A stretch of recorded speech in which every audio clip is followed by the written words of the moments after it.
sur le Téléthon tout à l'heure. Mais d'abord, la COP21, Ah il y a oui. de l'actualité, Coco, ce week-end. Oui, c'est aussi l'actualité. On est en pleine COP21, donc il y en a dans tous les magazines, même dans Connaissance des arts, figurez-vous, parce que le journal, le journal pose cette question, est-ce que les artistes peuvent changer le monde? Ils peuvent contribuer. Et en l'occurrence, peuvent-ils influer sur l'avenir écologique de la planète? Le dossier montre par exemple, regardez, le travail de photographes comme celui-ci qui nous sensibilise aux inondations, aux populations victimes du dérèglement climatique. Ici, c'est en Inde.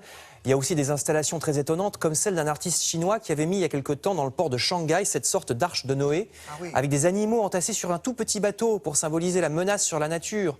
Le journal explique que depuis les années 70, en fait, les artistes s'engagent ainsi dans des actions symboliques espérant influencer nos comportements. Il y a quelques jours, par exemple, la Tour Eiffel, vous savez, a été illuminée avec des feuillages verts. Et ces actions sont en général corrélées à des projets très concrets, des plantations d'arbres, par exemple, comme la photo qu'on voit à côté. Ça, c'est un projet avec un lycée de Saint-Denis pour planter des arbres.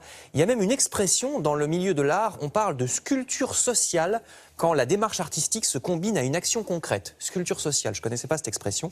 Et puis, bien sûr, vous trouverez également dans ce dossier une liste d'expositions plus classiques au Musée de l'Homme, au Théâtre de Chaillot ou à Bruxelles, en Alsace, etc., dans le magazine Connaissance des arts, sur le même thème. Vous voyez la couverture de Science et Vie Junior, on recherche CO2 ennemi public numéro 1. Ah oui, c'est pour les jeunes qui veulent. Bah oui, c'est pas mal. C'est pour les jeunes qui veulent comprendre les bases. Il faut toujours rappeler les bases. Pourquoi notre activité économique produit du CO2? Pourquoi ça dérègle le climat? Pourquoi l'effet de serre, etc.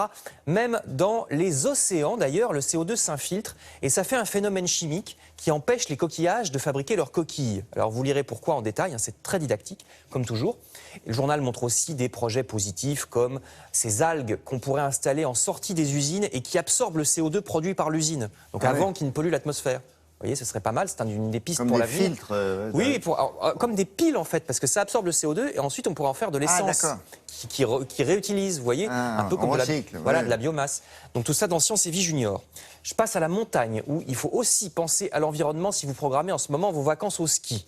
Sachez que, hélas, c'est un loisir plutôt polluant entre les remontées mécaniques, l'approvisionnement des stations en altitude, tout ça coûte de l'électricité, du carburant pour les camions, etc. Donc le magazine Aller-Retour nous indique les stations qui au moins font un effort pour l'environnement. Tignes, en Savoie, fait des plantations pour revégétaliser la montagne. Les Rousses, dans le Jura, interdisent les scooters des neiges parce que c'est trop polluant. Chamonix, à Chamonix, les transports en commun sont gratuits pour limiter le nombre de voitures. Tout ça est à lire donc dans le magazine Aller-Retour. Enfin, je termine. Parce que même les magazines de cuisine, figurez-vous, se mettent à l'écologie. Par exemple, Maxi Cuisine, dont c'est vraiment pas le credo d'habitude. Ce magazine nous rappelle, par exemple, quand on achète du poisson, il y a ce logo, s'il est pêché de manière durable, et qui garantit une pêche qui ne soit pas destructrice pour les océans et pour les réserves de poissons. Donc ça commence à investir vraiment tous les pans de la vie. Vous avez des cuisiniers aussi qui ont retrouvé des espèces qu'on avait ignorées pendant des années. Qui sont abondantes. Et qui s'avèrent être délicieuses et abondantes. Merci beaucoup.